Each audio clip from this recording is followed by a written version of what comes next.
Okay, today I want to salvage stuff just on video. There's a thing that I do, it makes me feel a little bit better about waste, and it's not really about time. A lot of times, it's just easier to buy a new switch or cord or whatever, instead of breaking down parts, especially when you get into desoldering components. But the other day I came in and a new coffee maker was sitting on the counter. We don't even really drink drip coffee, and we already had a coffee maker, but my wife said it was broken, and she is correct. It had some problems. The little lid wouldn't stay down and caused it to get a little leaky. But there's still good things inside of this coffee maker, and I'm gonna break it down now, see what we come up with, see if we make out okay. But either way, I don't want to just keep a shelf or a room full of all these little things. I mean, this is big, I don't want to be a pack rat, but I also don't want to be wasteful. Anyway, let's get into it. I'm going to switch the view here. Sorry, I don't really know how to live stream, so it's like, makes me very nervous. Oh, and we can use the YouTube audio library. I choose mood calm. Is that playing? Oh, there we go. Sounds like a spa. I don't know if that's good or bad. Okay. I need to stop hitting that. I like to slap things and... Alright, so right off the bat, I think we got some heating elements. Obviously, it heats water, so I expect to see a heating element that I can reuse, which is good because I've been putting off buying one for another little thing I want to try. And this hot pot, coffee heater. Maybe you can make one of those little desk coffee mug heaters. I'm actually going to salvage the cord because the other day in Home Depot I saw a kit to repair a under the sink garbage disposal, and all it was a cord and some little wire nuts in it, and it was over $10. It'd be nice if it had a little toggle switch, like a little flip switch. I don't know that these will be worth soldering off, but if it had a little toggle switch, man, that'd be a good find. Let's start opening it up. Oh my gosh. Oh, be right back, guys. Be right back. They put security screws on me. I should have looked on the bottom of this before I came up here. That's frustrating. I need to go get some security bits. Ooh, they're not that far down in there. Not far at all. Oh, it sucked it up. I need a non-magnetic one. Maybe this. So they're not that deep. If I get them in like that, I can probably turn it. I've actually not run into this type very much. Usually it's the star bits. And I've got a little guy that can reach down in there for star bits. These little fork ones, I don't see them that often.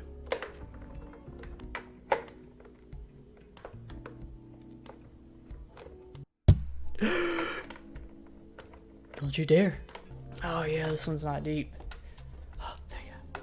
Come on, come on. Oh gosh. Come on, come on, come on, come on. Oh, what do we... Sometimes you gotta look under the feet. Let's check the footsies. Haha, there's a screw. There's a screw, and they are the security screws. Ha ha ha. Oh man, come on. Oh, smooth jazz. Oh yeah. Ooh, let's look. See what we got inside here. Alright. Cool, cool. So this guy is the it looks like they've got a dual purpose here. So the heating element, it looks like the tubing goes through it. So the same heating element is shared for the hot pot bottom and for heating the water. They just push the water through this tube, and that's what does it. So it's not a submersible heating element. Anyway, let's continue. Well, we'll know more about it once we get down to it. Dun, dun. Well, this coffee maker is getting like smooth jazzed.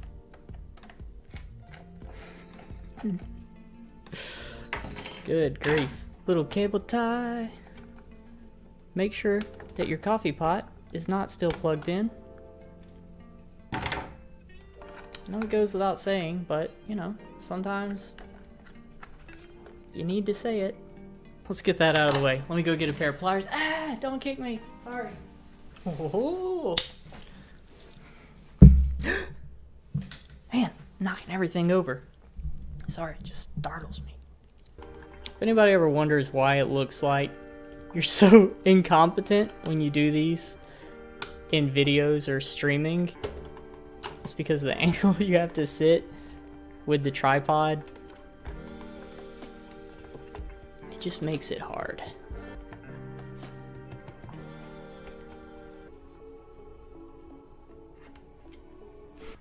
You better play the next track. Keep that calm music coming. Good job on QC person number 12. Or not good job. I mean, well, it's not your fault that they make this cheap junk.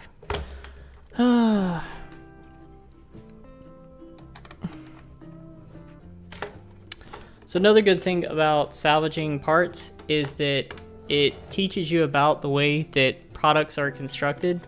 So when you go to fix something that you actually do want to put back together, it gives you a better idea of the things that you can't see. Like sometimes when you pull stuff together or you try to pull things apart, a clip is hanging it up, and once you know of the different types of clips or you're familiar with a lot of them, it starts getting easier to actually disassemble stuff without breaking clips.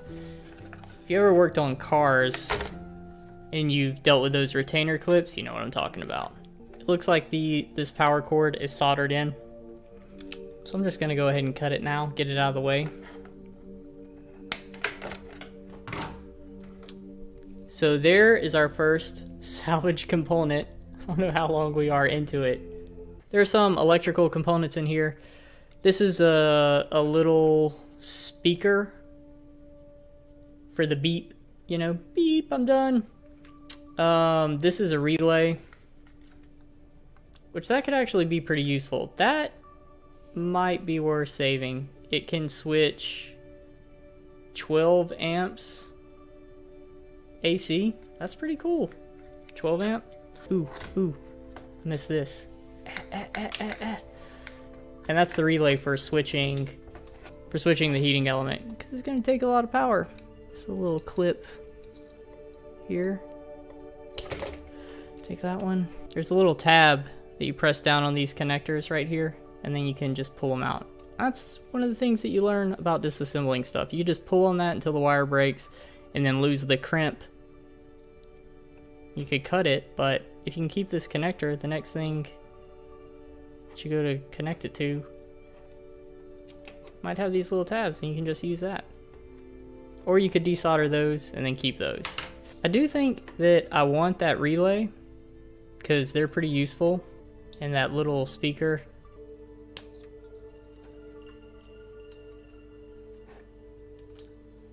Let's take my little flash cutters. What is this guy? What is this? My curiosity might cause us to ruin our recently salvaged part here, but I just want to know what this white thing is. A thermostat.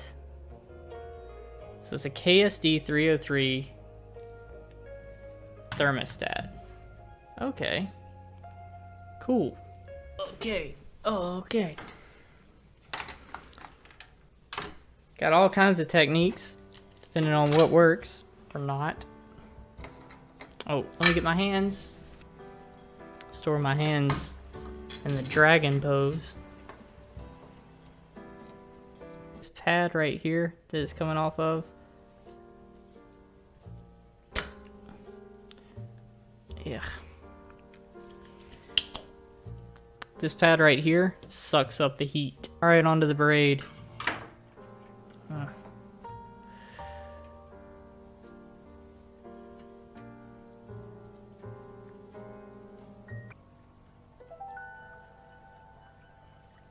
Ooh, it's loose. It's loose. Subjected it to a little bit of heat. But it feels okay.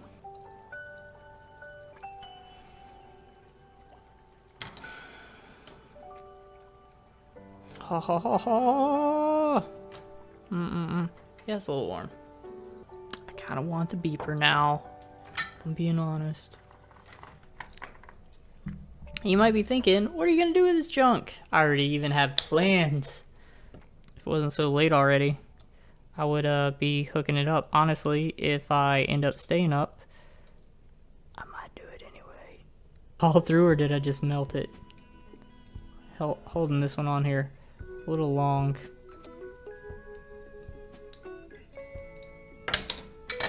And let's do a little maintenance here on the old iron. Boom. Alright, so we got a... Oh, so dirty. Gotta clean all this up. So we got a relay.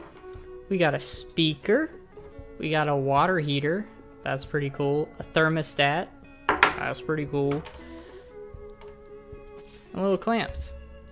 And we're gonna get 2 more clamps once I dig that coffee maker out of the trash that I just made and put it together. That's pretty cool. Not a bad haul. So there you go. You can put this in a bag and label it, you know, coffee maker parts. And then it's just this little bag. Okay, that felt good. But thanks for tuning in when you tune in later. You'll have tuned in later when you're watching this. Right now, there's nobody in the room.